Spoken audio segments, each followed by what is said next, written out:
Hello. Does leadership have anything to do with culture?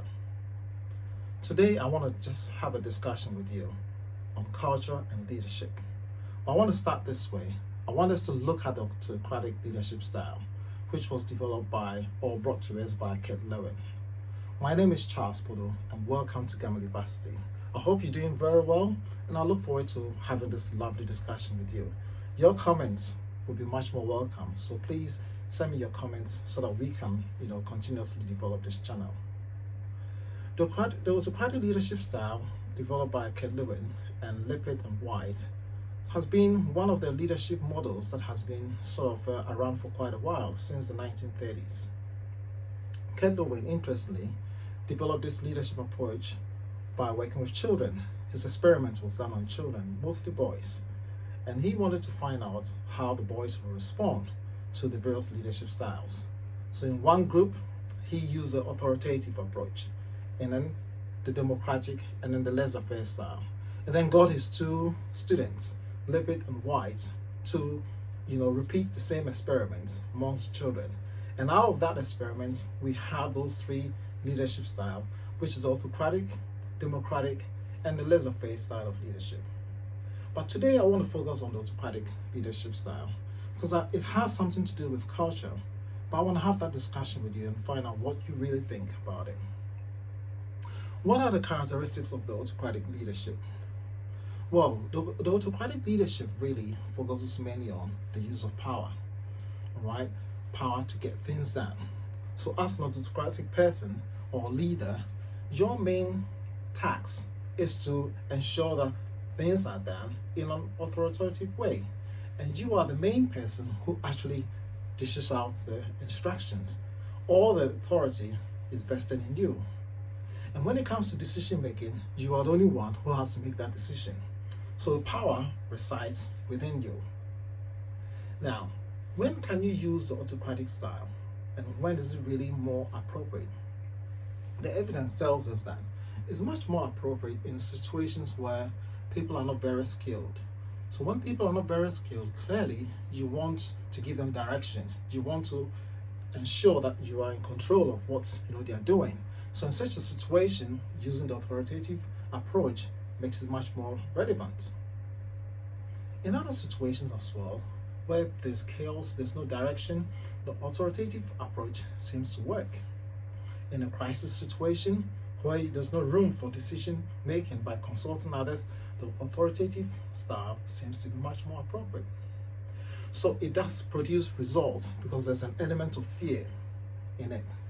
When you use authoritative style, you demand things are done, and then you expect that they should be done. So there's no room for creativity. So if there's no room for creativity, clearly it will have drawbacks in an area where you want creativity from your people. There's also the follower and the leader relationship. And in most situations, the follower becomes a bit more subservient to the leader. They ought to do things to please the leader. When the leader's around, they are seen to be working very well. When the leader's not around, well, things are not as smooth as you expect. Think back. Have you seen this style of approach before? Look at your organization, at home, and then the country that you're in. What type of leadership do you see emerging? Some of the drawbacks clearly are that with the autocratic style, just like I said, there isn't much room for creativity. So because people are not creative, they do not contribute to the work environment especially. Much more responsibility lies on the leader. So when the leader's not around, certain things do not get done. And then sometimes people get burnouts, or there's a high turnover of staff because people do not want to stay all the time with the bossy boss, and they want some time to do other stuff. But we'll look at that aspect because I think sometimes culture may play a part, and we'll be discussing that shortly. So like I said earlier on, those who use autocratic style really want power. They want to use power either positively or negatively. So when we talk about power, what exactly do we mean?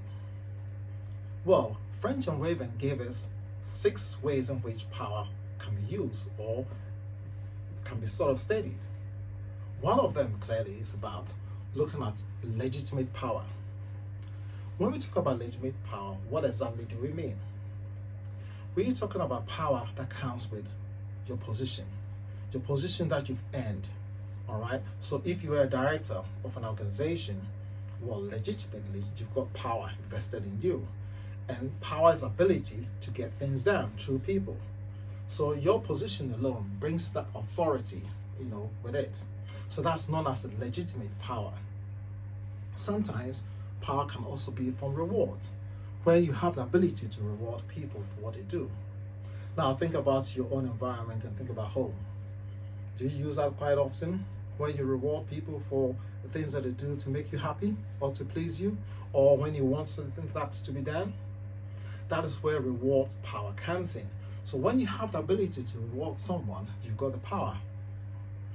Other aspect about power is about it's called the expert power. Expert power clearly means that you are an expert in your field. So if you're a consultant, or you are a nurse, or you're a manager, or you are a clinician who has some special skill set, an IT consultant or cybersecurity expert, whatever field that you're in, if you have the expertise of a medical doctor, for example, you have so much power in you. Now, when growing up in a hospital environment, it was quite clear the doctors had all the power and authority. It was because of the expertise that they had. An engineer had the power and authority because of their skill set. All right. So yes, you can get power from your skill set. So what does that tell you? Does it mean that if you really want power, you have to enhance your skill set? I think so, but I'll leave that to you. Another aspect of power is about informational power. Someone who has the ability, to dissect information, who knows quite a lot. A data analyst who really can present information, in a much more user-friendly way, and get a company organization to another level, has got a lot of power. Someone who knows quite a lot, and I think that is really important. One of the skill set that I realized when it came to power clearly was that, sometimes when people qualify, following maybe attending a course or their training, they do not continuously develop themselves, to read and extend their knowledge. So sometimes those who really spend the time to develop, read other articles and expand their knowledge, eventually become much more powerful because they've got the knowledge that they can sort of share. Now, Brian Tracy, one of my mentors from afar, actually did say that if you read a book every day, you can actually increase your knowledge and increase your income. Now, I want you to give that a try because I know it works, and that'll be another story for another day. Another aspect about power is known as the reference power. Reference power is about someone who is much more referred to and respected within the community based on what they do. They're much more sociable, and something good about them goes ahead of them even before other people get to know. People refer to that person because of the things that they do. All right. So that is also known as reference power. So in essence, these are the skills, these are the power components that French and Referent actually talked about.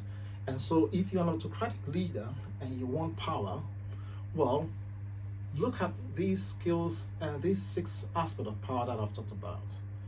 Do you fall in any of them? Or even if you're not an autocratic leader, which of these 6 aspects of power do you fall in?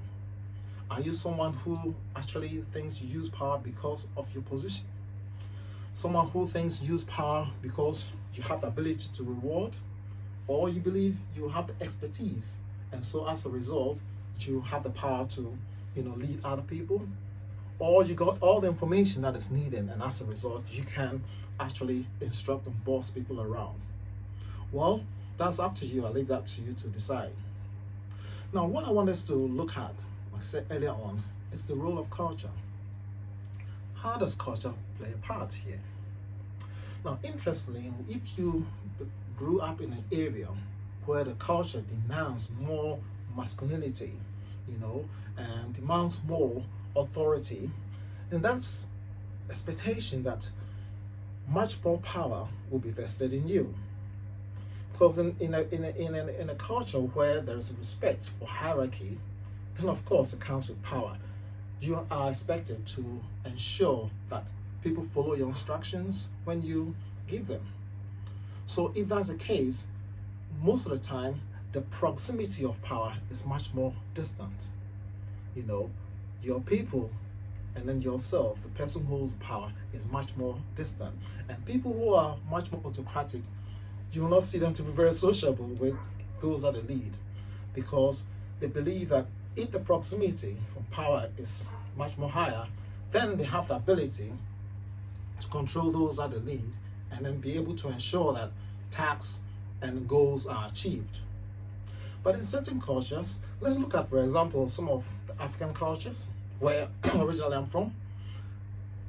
There's a situation whereby much more authority is expected, respect for authority is expected for people in higher position or people who are older than you.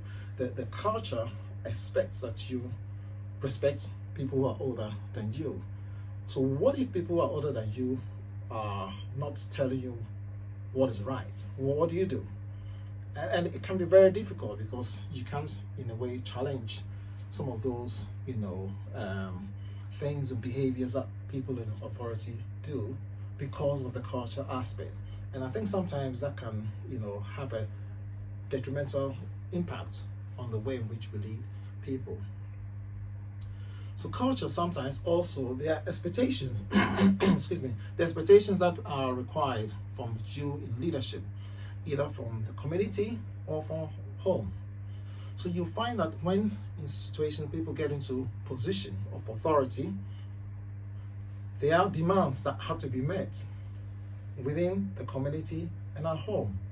And sometimes, unfortunately, by trying to meet those demands, organizational goals end up not being followed to the max, because you're looking at how you can protect yourself and then your family in most situations, now that you have the opportunity to allocate resources and make decisions. So from an autocratic perspective, you find yourself in a legitimate position where you ought to make decisions. You're much more self-centered, all right, in certain situations, so certain cultures, because you believe, well, that is your opportunity to take care of your family and then also that of, those that are much more closer to you, so that you can be in power for a bit long. And again, when you look back, especially again, focusing on the African continent at the moment, you have the impact of colonial rule and military, interventions. And most of these interventions happened around the 50s and 60s. And so when you look back to find out the dominant leadership approach around that time being taught, clearly the authoritative leadership approach was what was, seen to be much more effective, especially after the traits approach, was kind of challenged by Lewin and his two colleagues. So the leadership approach around that time much more focused on the authoritative style, whereby you ought to obey instructions and you need to follow orders. And again, it has emerged from the military as well. So you saw a lot of dictatorship, during that time, especially from political rule, though there were challenges to those type of rulership from others who certainly did not agree to it. So culture can have a huge impact, on the way in which we live. So if you grew up in an environment where much of the decision was made by an authoritative figure, there's a likelihood that you will do the same, unless, you decide to change, especially when you're in a different culture environment. So sometimes it, I think, can be a challenge if you've grown up in a culture where, authority is vested on you, and then you move into another culture where the democratic approach has to be, is the norm. You may find that, not fulfilling. You may find that, well, this is a bit weird because of the cultural differences. So I think it's really important for us to understand that, and especially in the current situation where we have diversity of culture, what kind of leadership approach do we think is much more conducive or appropriate for the group of people that we lead? Because you have a wide range of people now, people from diverse backgrounds, people from different age groups. You know, do you think the authoritative leadership approach would be much more effective in such an environment? Or clearly, if you're in a different culture, that is the preferred way of leadership that you have to demonstrate. Well, there's something I want to leave with you to have a discussion about. I want you to reflect on that.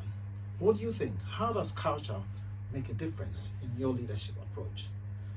Does culture influence your decision-making processes? Does culture affect the style of leadership? There are so many styles of leadership, like I said. You've got the democratic, you've got the laissez-faire. You also have the transactional and transformational. And at a certain point, we'll be looking at some of the differences. Because clearly, when you are in a leadership position, I think it's really important for you to know your leadership approach and how best to lead your people and where you're taking them to. The follower and the leader relationship is equally very important. And in subsequent videos, we will look at that. Because it's not only about leadership, followers also play a part. Because remember, if there's no one following you, you are not a leader. So it's really important, therefore, that we develop useful relationship with our followers and also make life much more clearer for those that we lead. But culture can be a big factor here, and it's upon us to really look at that. I can appreciate that in a different cultural environment where there's no room for dissent, where you do not listen to those who you lead, I can understand that as well. But I'll leave this up to you. So today, it's been a great pleasure coming to your way, and I'm grateful that you give me the opportunity to share this thought with you. Just reflect on it and see how best you can take this to.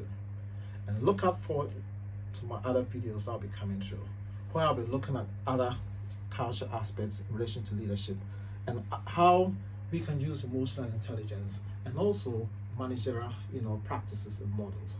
So until I see you next time, all the very best. Take good care of yourself.